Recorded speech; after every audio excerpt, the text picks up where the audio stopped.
Today we're going to talk about stress, what it is, what it can do to you, and most importantly, what we can do to overcome it, prevent it, and the big thing is to have some goals that you can set in dealing with stress. So stress basically is something that comes on when we have too many external demands, so things that you're dealing with day in and day out, they become overwhelming, and they cause stress to happen. Or if you have too few things that are going on, like being bored, that can also create stress. I don't know if you've ever had this where you're so bored, you get antsy, you're pacing. Um, yeah, those things wreak havoc on your body. So stress is created whenever external demands are inconsistent with internal desires. So for an example, let's say that you have this thing like you like to do, like to eat, because sometimes we get stressed, we do that comfort eating, but you know that there's that demand that you have to have self restraint because your doctor's telling you you have to lose weight or you have to watch your diabetic numbers or things like that. There's that internal process that's going on, and that causes stress.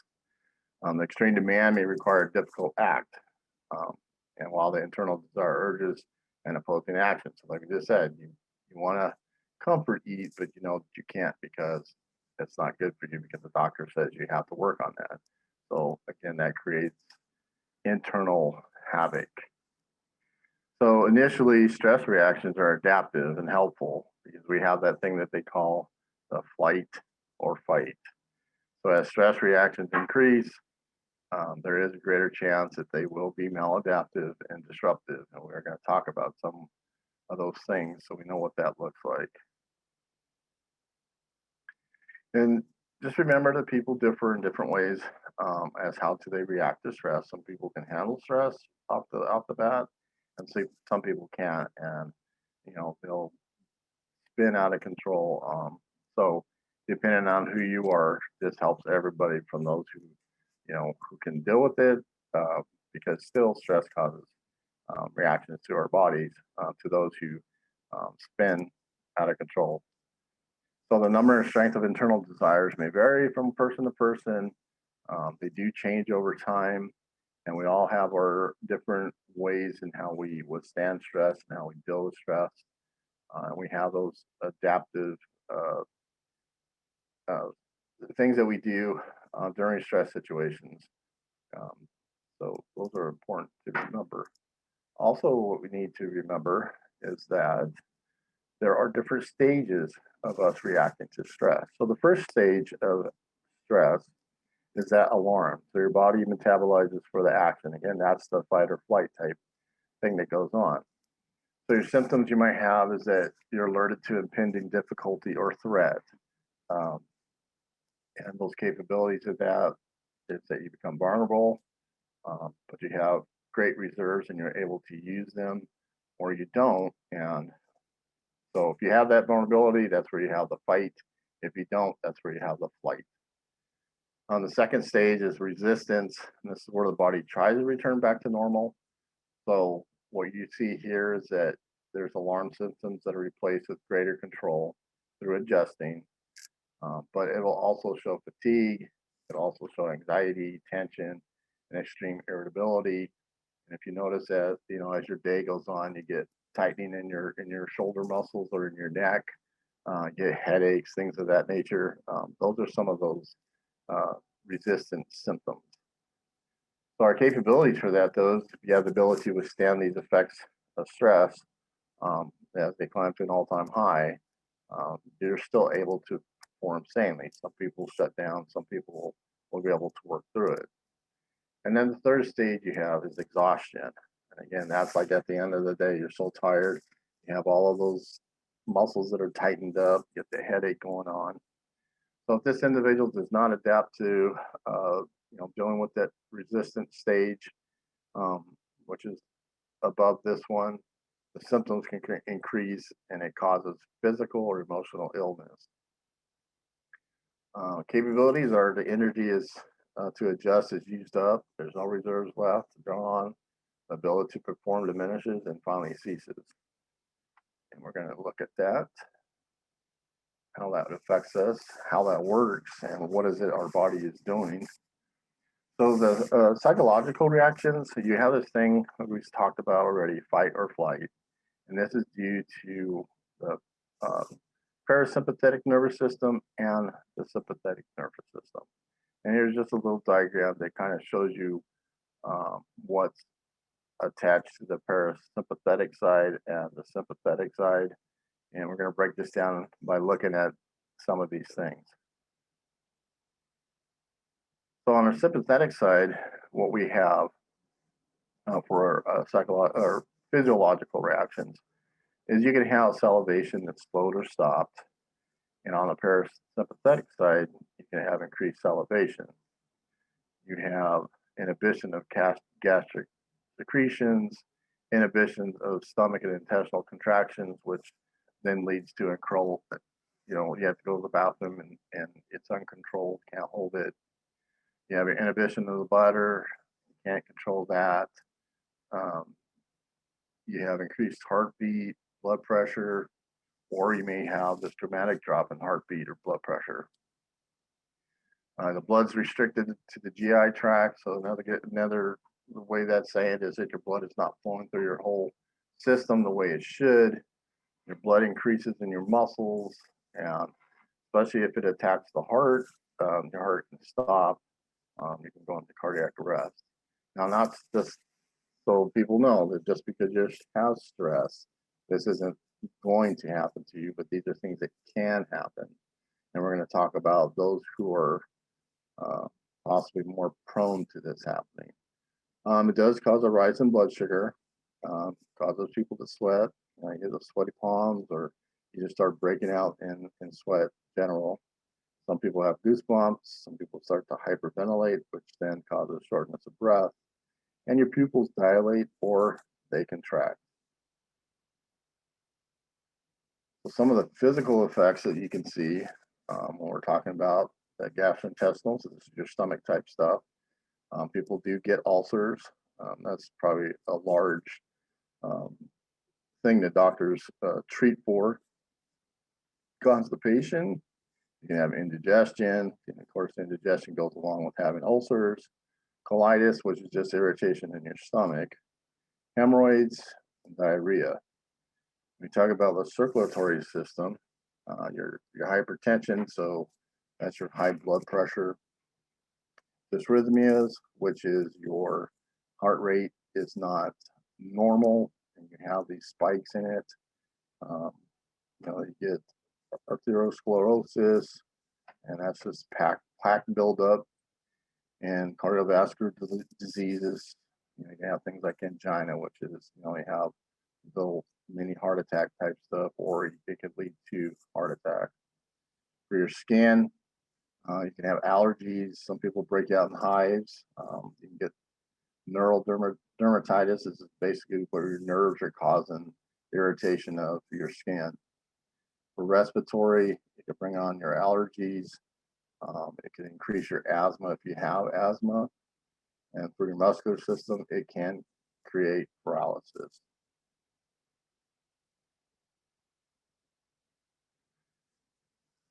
So some of the things here again that may manifest or increase. So like if you already have these things, um, they become worse. If you don't, you can start getting them like high blood pressure. A lot of people who have stress, they do tend to have higher blood pressures, which when you have higher blood pressures, it leads to heart attack or to headaches, and eventually it could lead to a stroke. So you're going to see a lot of these things on the chart that kind of go hand in hand with each other.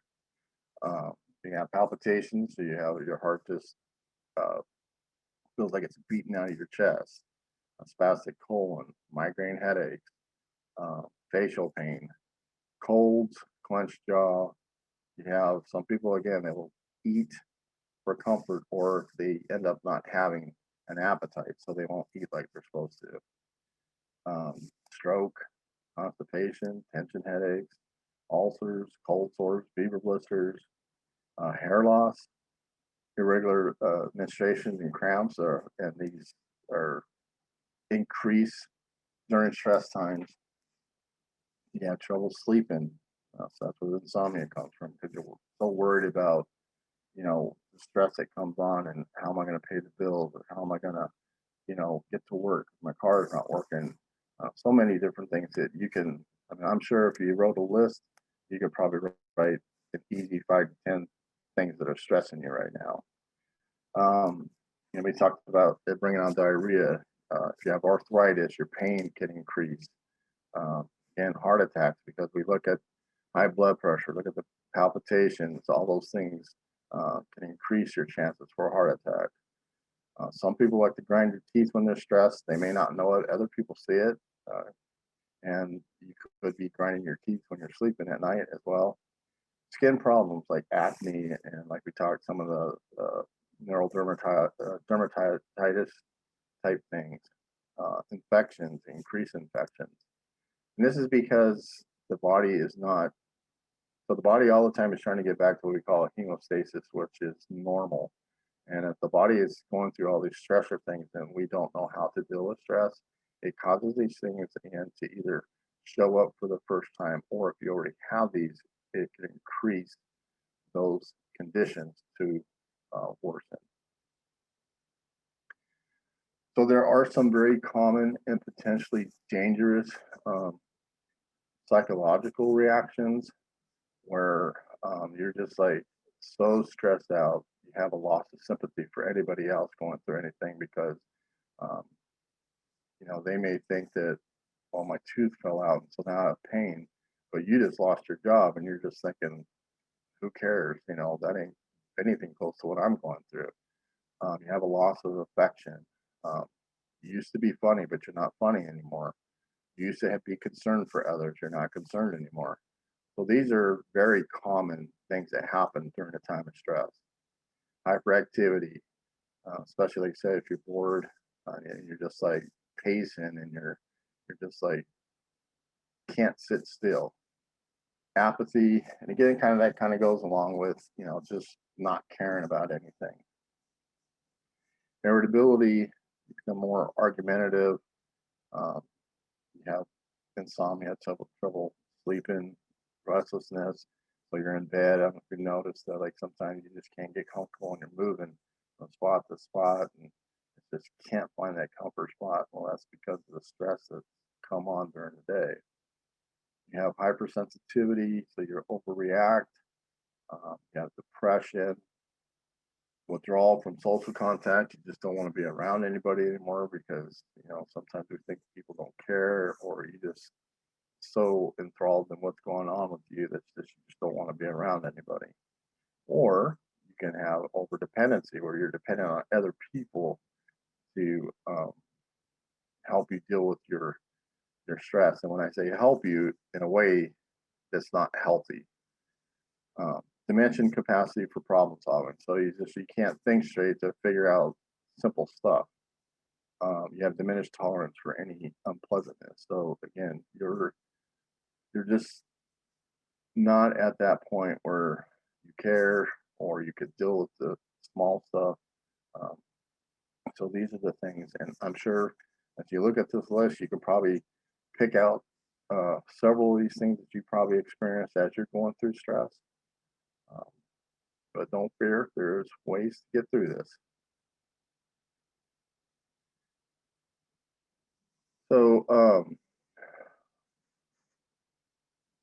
reasonable, common, and dangerous.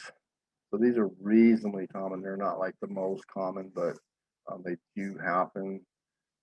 We have this unexplainable fear, apprehension, and dread.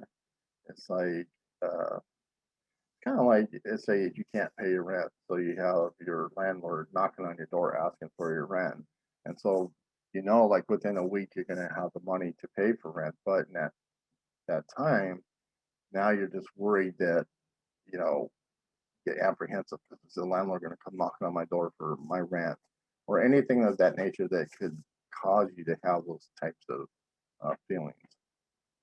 You avoid responsibility, so um, you may skip work because you just can't deal with that right now. You got your own things to deal with, so you don't worry about work.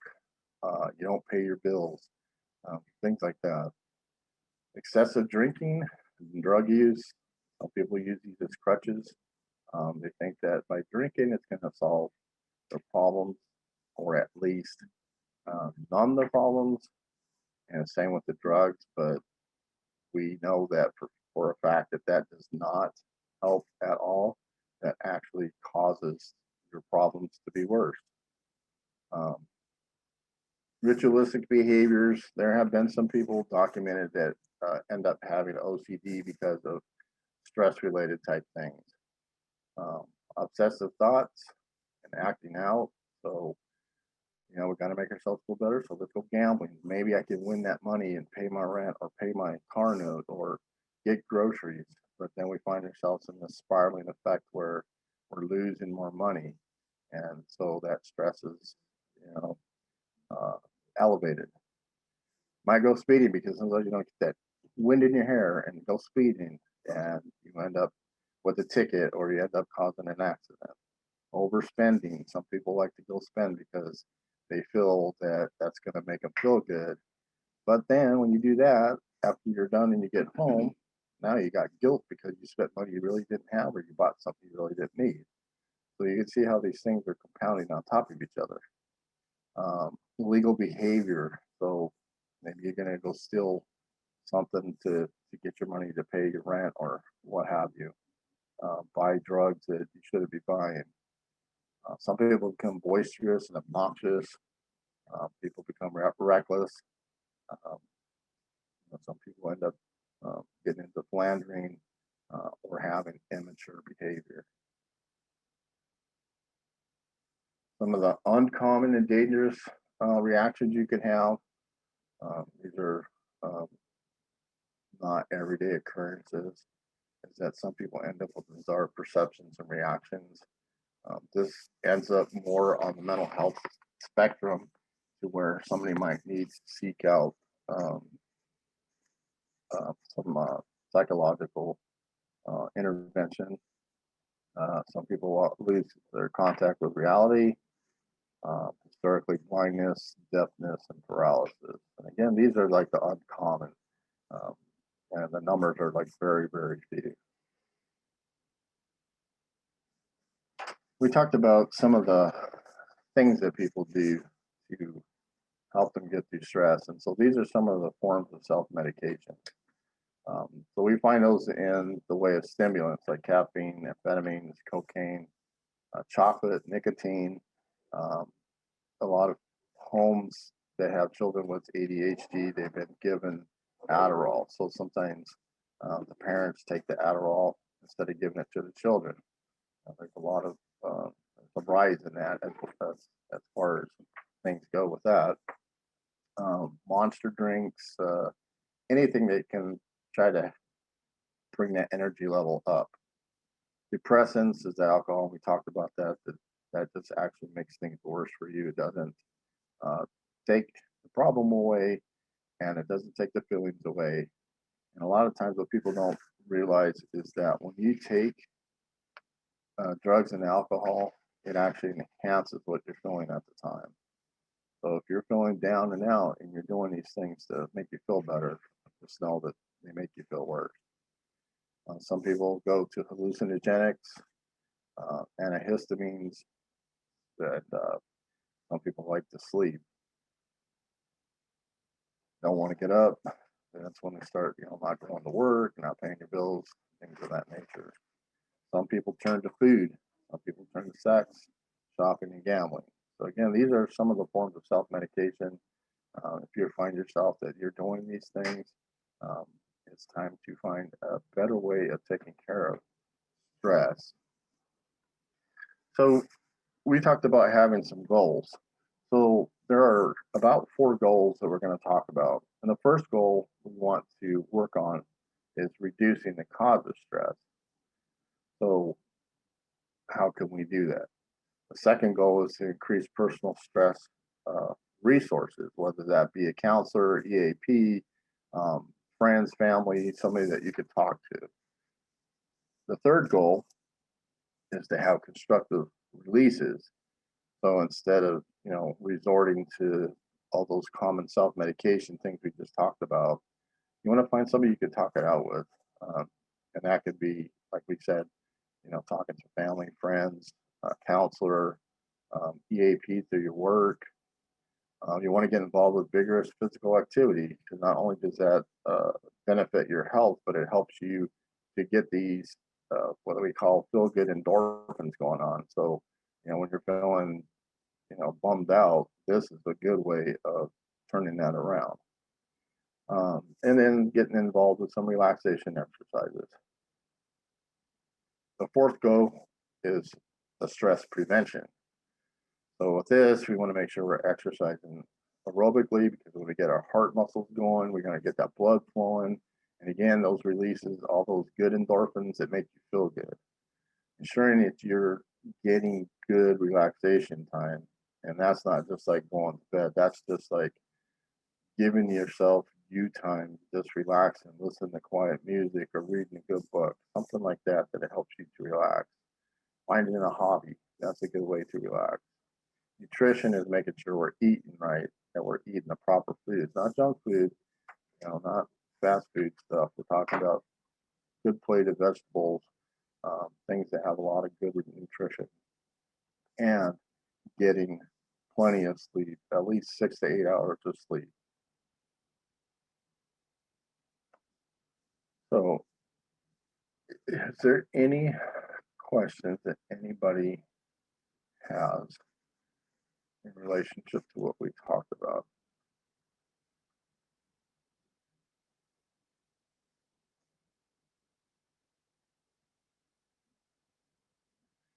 Okay. So again, just to recap, is that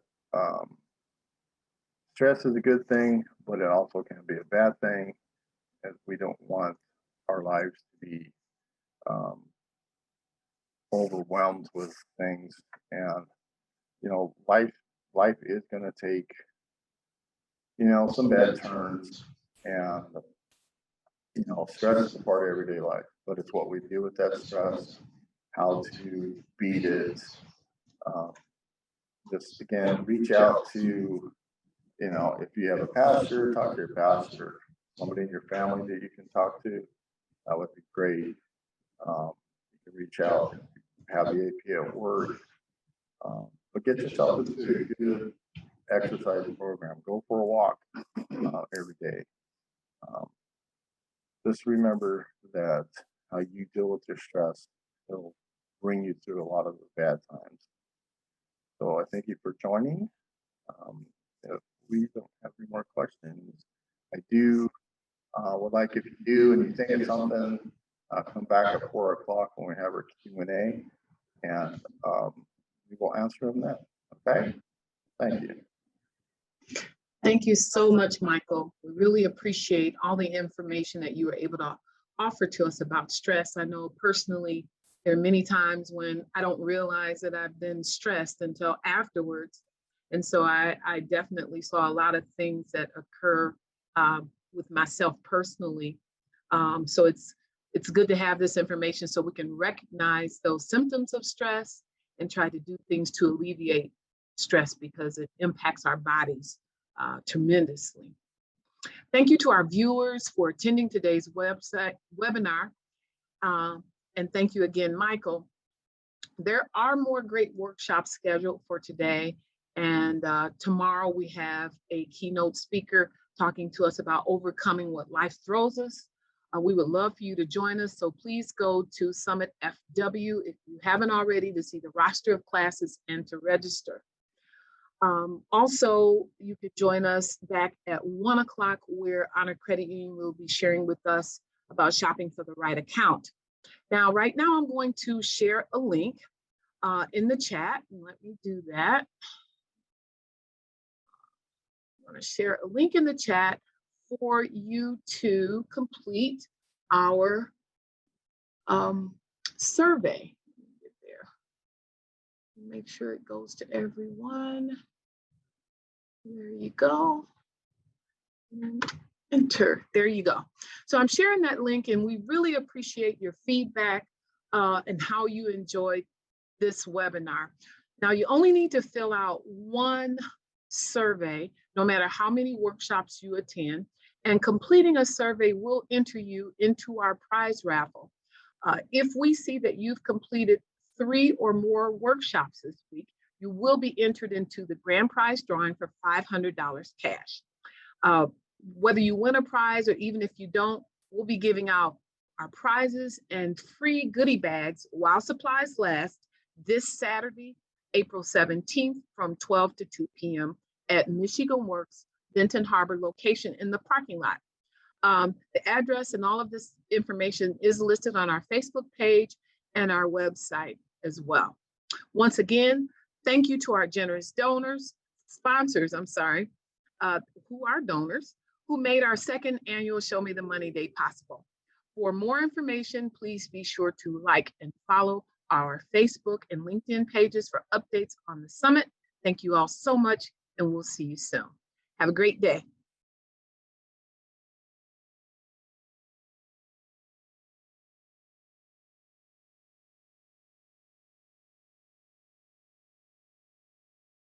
Okay.